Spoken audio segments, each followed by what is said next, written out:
Welcome back to the Borderline Man. Bipolar disorder and borderline personality disorders are quite similar in many ways. They are so similar that my first journey into my own diagnosis started with me Googling what I thought was bipolar. But being tired or something like that, I accidentally wrote borderline. And I was shocked to find that, wait a minute, this fits me perfectly. Unlike previous attempts, because I thought in the past that I could possibly suffer from being bipolar. So I did some Googling again when things felt really bad, but I ended up on the wrong page, which, as it's happened, was the right page. And suddenly it all made sense.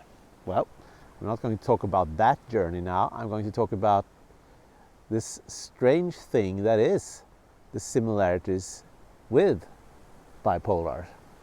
There are a lot of them. The most dominant one is, of course, having mood swings. But there are some huge differences here. And if you are uncertain if a person is bipolar and borderline, besides the obvious in getting a professional diagnosis, you can always, as far as I know, identify one major key difference. People with borderline can have rapid shifts in mood. Within a day, my mood can go from being completely wanting to end everything to feeling joy within one day. Back and forth.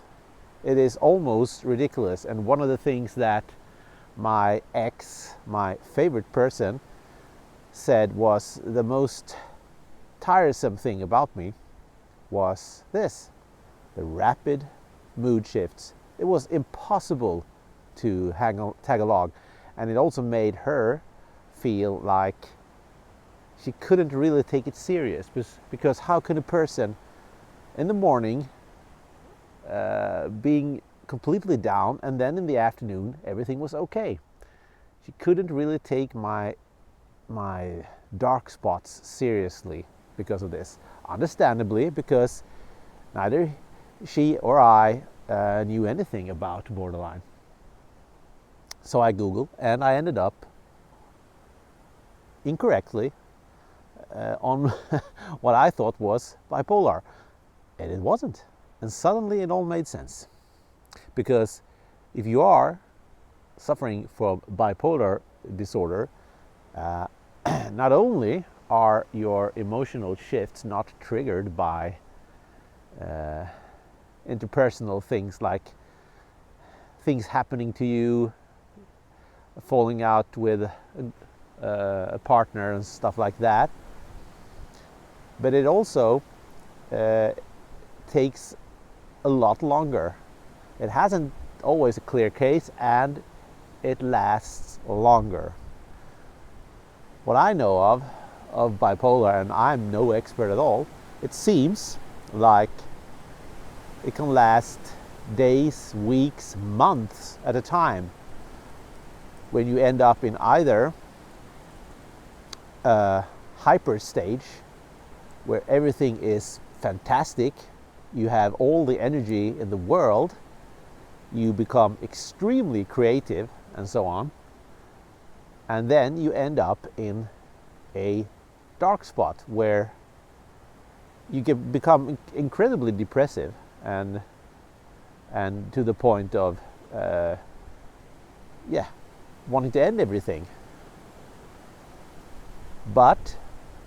And this is of course similar to borderline, but the major difference is this can happen within one day, back and forth.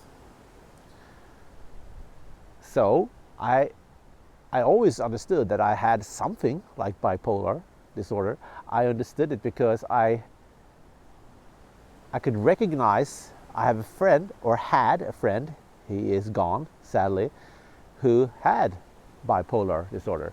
He went into these deep stages of depression, and then he could end up in long stages of creative spurs where he was the happiest person in the world, filled with energy, very inspiring to be around. I loved being around him at those times. He was an artist, a painter, and he was incredibly creative. And here's another thing I've noticed that is a similarity between us. It seems like, just as with borderline people, a lot of bipolar people are creative. But not for the exact same reasons. Some reason seems to be a similarity, a surge of energy, which is perfect to vent your trapped emotions, which usually are stored within you during the bad times. That is a similarity, but unlike borderline, there's not a clear problem with identity. I've noticed that my identity problem is one of the reasons I am drawn and to always search for new ways to be creative and new ways to find an outlet, whilst it seems like bipolar people are more prone to be attracted to one singular outlet, that is their vent. I'm not sure this is the right thing. I'm pretty sure anyone in the chat with bipolar can correct me if it's not true. Anyways, there are more similarities than differences.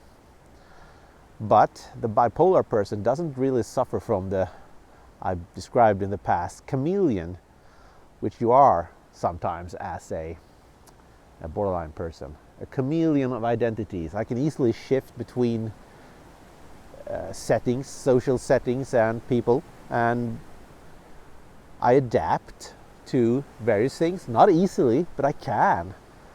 I can also mimic people, mimic dialects, I can act quite well. I hate standing on stage, so it's not going to happen. I got horrible stage fright.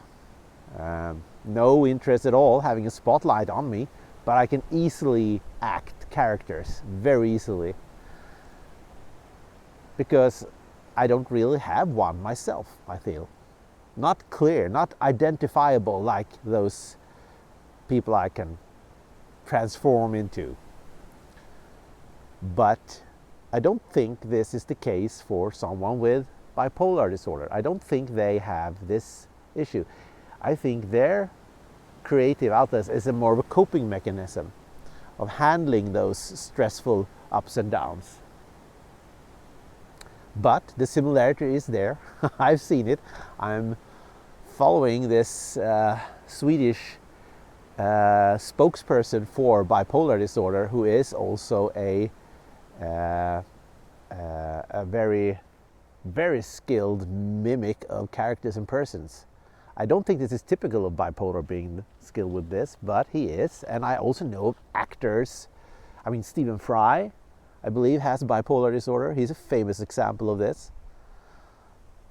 And they probably, if you dig into it, you're going to find a lot of people with both borderline and bipolar disorder having an easy time being different characters. And I understand the reason for this, being a borderline myself. I not yet really fully understand why bipolars are good at this. Anyone who knows can probably explain it in a good way. I think just explaining it as creative outlet and coping mechanisms is a bit vague. I think I need perhaps a better explanation than so. If there is, could be that there is no real explanation. So, bipolars, my brothers and sisters from another mother, or something like that. Many similarities, but also they are very superficial. They are